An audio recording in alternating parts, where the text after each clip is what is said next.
Let's see what we Now, coming to the question David asked. Finally! So, why is he asking for this statement? Because he knows the New Testament is corrupt. Hold up. What happened? Notice all of that stuff that we just watched, and now he says, finally we come to the question.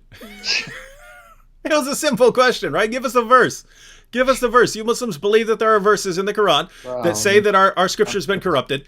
He goes through all this time, and now he gets to, and here's the verse. All right, let's go and watch. Asked.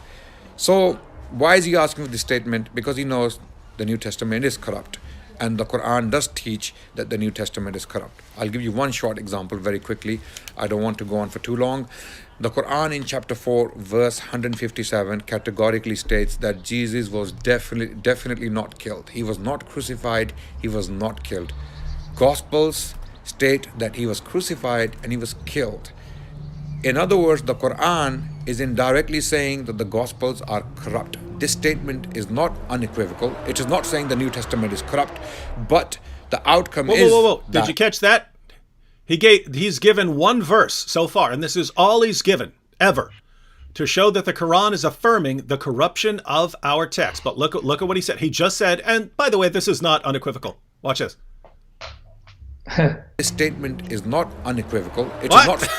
It's not unequivocal. Notice I lay down the challenge, guys. Give me one unequivocal verse in the Quran saying that the gospel has been corrupted. Every Muslim, I mean, you're talking hundreds of Muslims have sent me this clip has sent me this video saying, "Aha! He refuted you and he showed you and answered you." And what does he say? David, you're right. Even this one, even the only one I'm quoting, doesn't show that isn't unequivocal. All right, but let's go ahead and read it. In other words, the Quran is indirectly saying that the Gospels are corrupt. This statement is not unequivocal. It is not saying the New Testament is corrupt, but the outcome is that the New Testament is corrupt. And the Quran, in this particular verse, chapter 4, verse 157, clearly states that they follow nothing but conjecture. Those who differ among themselves, those who differ about the matter of crucifixion among themselves. Who are those who differ among themselves is the question. The gospel authors, ladies and gentlemen, brothers and sisters out there, and I'm talking to Christians here. The gospel authors, none of them agree fully. None of them, not one of them fully agree as to the details of the matter of crucifixion. Ooh. I don't know if I should give Adnan the benefit of the doubt, but I think I caught Adnan a little lie there. He says this verse is directed towards Christians, those who are those who only follow conjecture and are full of doubt. Sam, is it wrong, or is Allah responding to Jews here? You just read the verses immediately preceding. It's talking about the Jews insulting Mary, the mother of Christ, and it says, and the verse begins, it's saying, and for they're boasting, we killed Jesus, the Messiah, the son of Mary, the apostle of Allah. Which Christian is going to say, hey, we killed the Messiah? These are Jews. For that matter, which Jew is going to say, we killed the Messiah? We killed the Messiah, ladies and gentlemen. 100%. Yeah. And you know, it's ironic. Two things to highlight. Number one, last time I checked, folks, again, this is the best that Islam has to offer. This is their best, honestly. So he's arguing similarly to the way Shabir Ali would argue. He makes similar points that the Quran doesn't. Shabir Ali admits the Quran doesn't come out black and white say the Bible's corrupt, but it says things to imply the corruption of the Bible because it contradicts its core doctrines. That's even a Shabir Ali can argue. But coming back to this issue, you go and watch Adnan Rashid's debate with Samuel Green and others, especially James White, on the crucifixion. Here's Adnan wants to have his cake and eat it too. He wants to prove that this passage is implicitly saying the New Testament's corrupt because it denies the crucifixion. But then he debates Christians on the basis of the New Testament to show the New Testament says Jesus didn't die via crucifixion. So I'm a little baffled. Remember, I'm not a logician, David Wood. I'm not. You're the logician.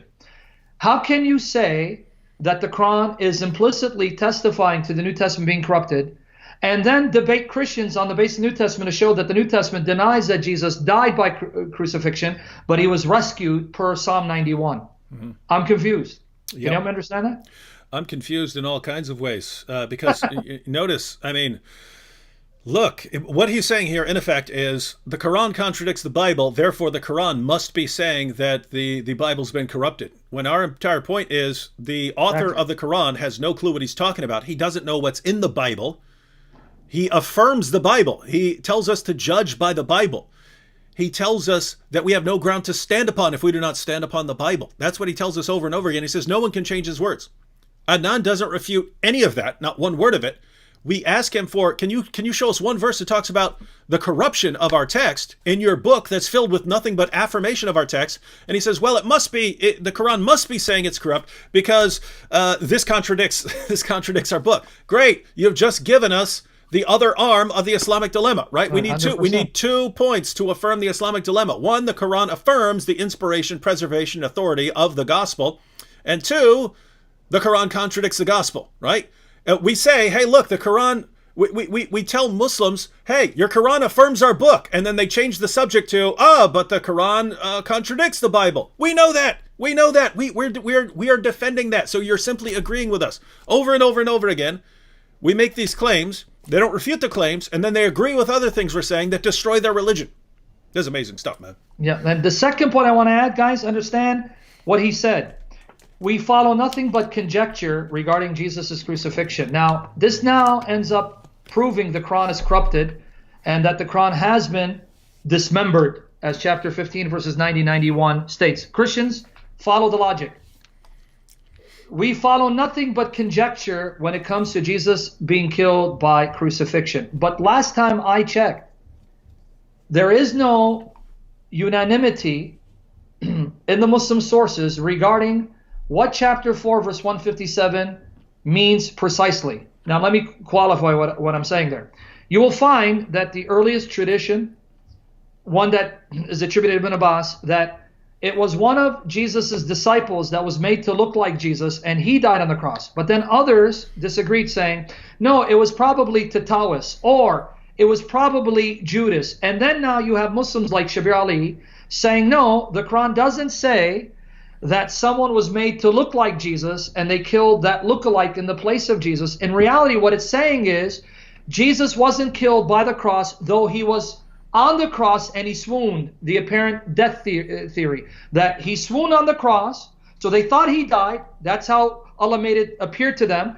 They thought he died, but he actually passed out, he swooned, and then Allah miraculously resuscitated him while he was in the tomb after being beaten to a bloody pulp, whipped to the point of death, doesn't die, but swoons, and then somehow comes out of the grave fully conscious, because that's the miracle of Allah. So who's following conjecture? The Muslims. Why? Because they can't make heads or tails out of what this passage is saying exactly. And this is the passage that Adnan wants to use to try to prove our New Testament's corrupt. If anything, it now backfires Adnan. It proves your Quran is corrupt, because till this day you guys can't figure out the precise meaning of a passage that says that they neither killed him nor crucified him, but it so appeared unto them, and you can't even agree. What does that mean? It so appeared unto them. And surprise, surprise, if you want to take the view that Allah made it look like Jesus died, then how can the New Testament be corrupted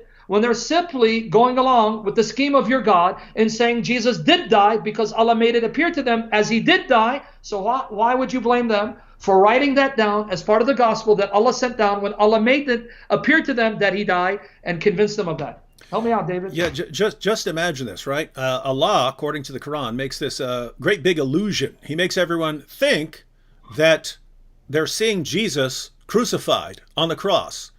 And they all see it. They see it with their own eyes. It's a public event. The Romans knew about it. The Jews knew about it. The Christians knew about it. Everyone knows because they see it. And 2,000 years worth of people affirm that Jesus died by crucifixion. His followers went out declaring that he died on the cross. And Adnan says, you see, the Quran points out that they follow nothing but conjecture. Ha ha. What do you mean? They saw it with their own eyes. If Adnan is right, then everything we see with our own eyes is nothing but conjecture. It's just, we have no basis for what we're saying other than the fact that we saw it with our own eyes. Do you imagine? I mean, what kind of God condemns what you see with your own eyes? Right? So notice this. This is Allah.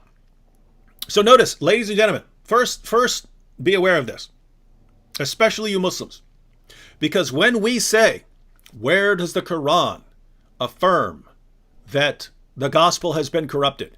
We get responses from Muslims. Oh, you know, chapter 2, verse 79. Oh, chapter 2, verse 75. Oh, chapter 3. They give us verses.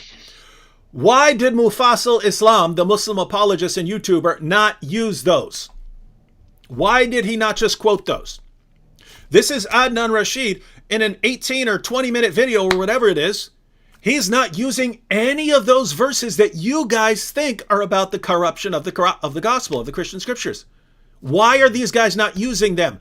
Because these guys know those verses don't mean that. They know that we are familiar with their commentaries and with the literary context and with other things the Quran say. They know that if they quote those, we will obliterate them.